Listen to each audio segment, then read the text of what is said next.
Assalamualaikum. Waalaikumsalam. Esti, mari masuk. Gimana kabarnya, Es? Alhamdulillah sehat Bu. Kuliahnya lancar?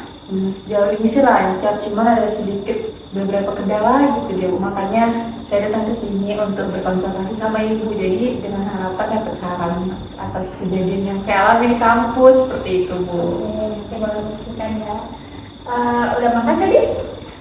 Udah, kebetulan tadi udah makan siang. Oke, alhamdulillah. Kalau ini tadi masak sendiri atau? Beli, nggak sempet masak. Oh, beli. Nggak.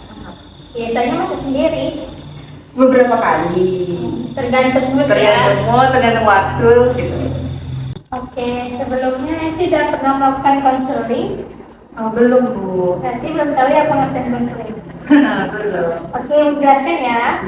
Jadi konseling ini adalah layanan yang ada di bimbingan konseling. Nah, tujuannya itu untuk mengentaskan masalah yang Esti alami. Nah, di dalam konseling ini terdapat asas-asas yang harus ditekankan. Yang paling penting yaitu asas kerahasiaan. Nah, di sini Ibu insya Allah menjaga rahasia apa yang Esti ungkapkan, dan Esti pun tidak menceritakan kemanapun tentang apa yang kita bicarakan di dalam konseling ini. Nah, yang kedua ada sukarela. Nah, di sini Esti sukarela kan datang ke ruangan ini? Iya Bu, karena saya juga membutuhkan kan, jadi kayak udah sukarela.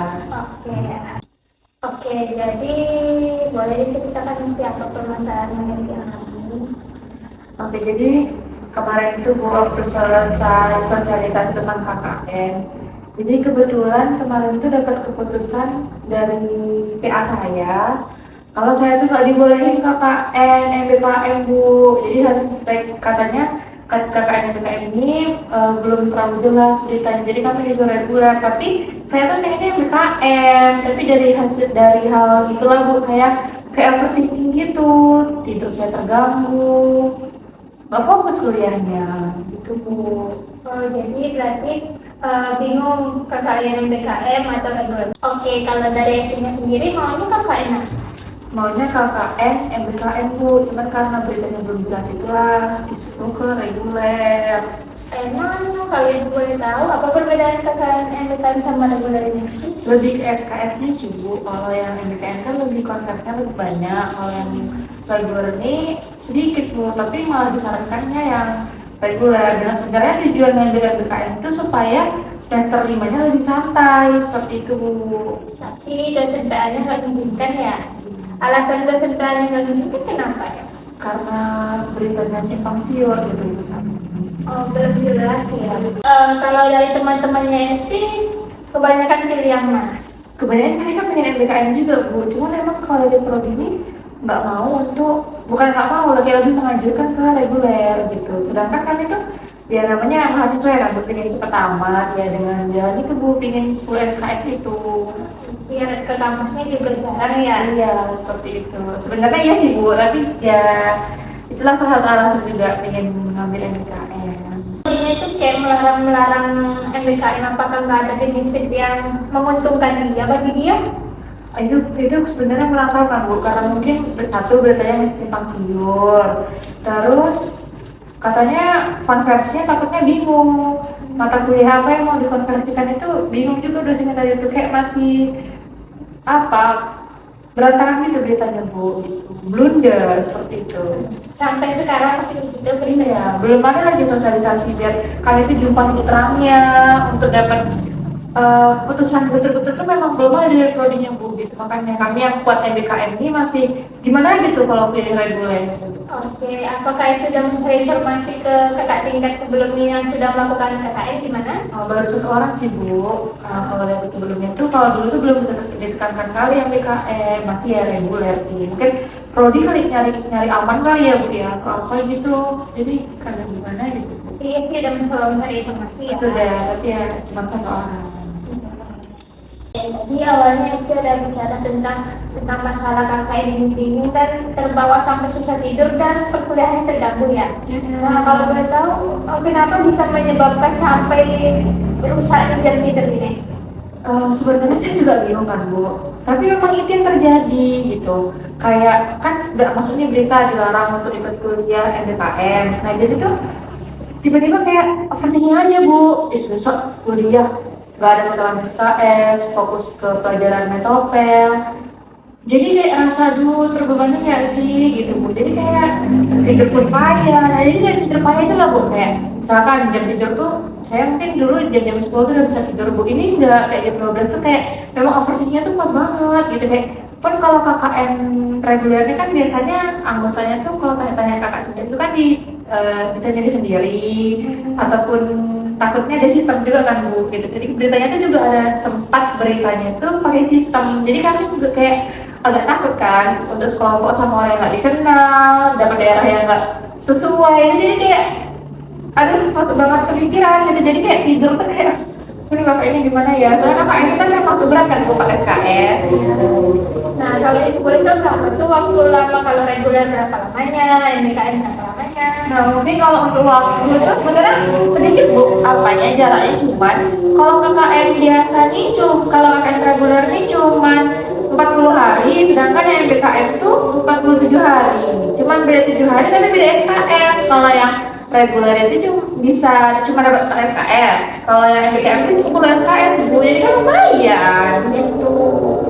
Kenapa bisa SKS-nya sebanyak itu ya waktunya cuma yang beda? Iya lah Bu, makanya itu menjadi pertimbangan kayak plus minusnya sedikit kan, lebih untuk ikut MBKM dengan jarak waktu yang segitu aja Bu gitu. Itulah yang buat saya kayak geram dan sedikit overthinking jadinya.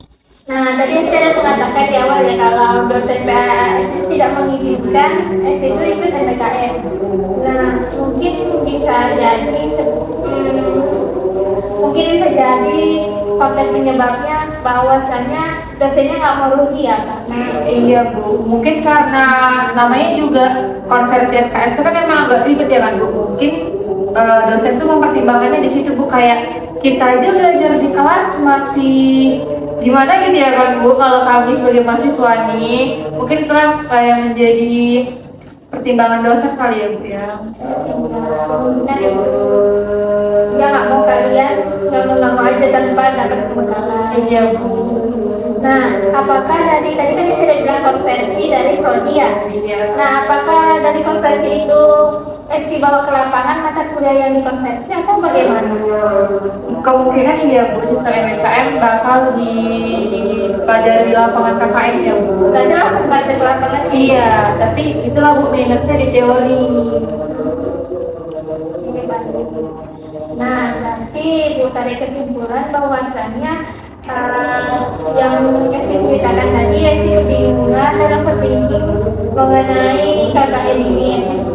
ST maunya MBKM tapi PAST tidak mengizinkan karena bagi dia itu merugikan mahasiswa, tapi bagi mahasiswa itu menguntungkan karena cara masuk kelas dan mempercepat tamat. Iya oke.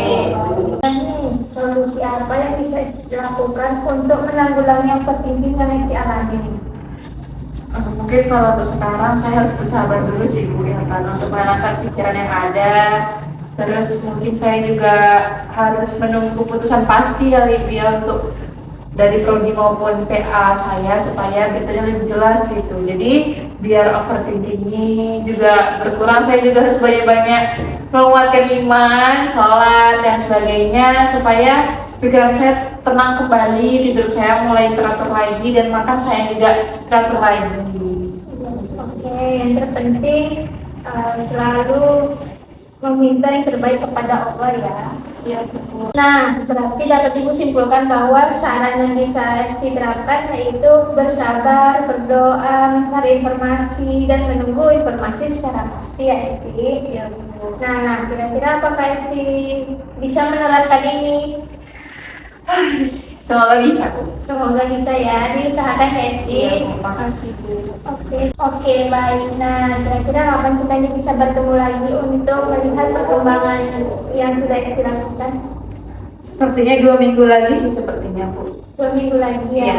Kira-kira hari apa? Atau nanti komunikasikan aja? Iya, kita dikomunikasikan aja sih Bu, soalnya kan takutnya kepastian beritanya itu belum jelas, jadi kayaknya tunggu nanti beritanya udah jelas, nanti baru saya akan komunikasikan dengan Ibu.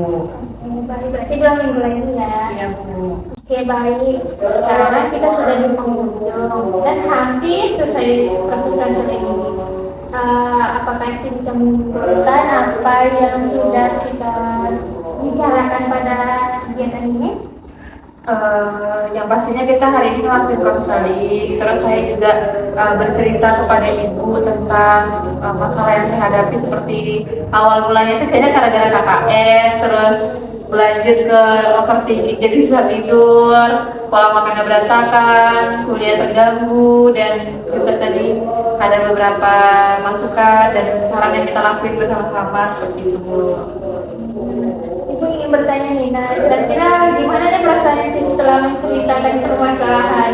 Pasti sedikitnya ada rasa lega karena nggak dipendam sendiri seperti itu Bu. Jadi kayak saya juga ada teman cerita, jadi lebih lega, dan saran-saran tadi itu semoga bisa saya tetapkan dengan baik. Oke, proses selesai ini kita akhiri ya. Ibu minta maaf apabila ibu ada salah kata. Apakah Esti memaafkannya? Saya maafkan, saya juga mohon maaf kalau seandainya Esti ada salah dalam pengucapan ataupun ada yang bicaranya ya Bu ya. Oke, kita akhiri ya. Assalamualaikum warahmatullahi wabarakatuh. Waalaikumsalam warahmatullahi wabarakatuh. Terima kasih Bu. Sama-sama, sekarang balik kelas ya.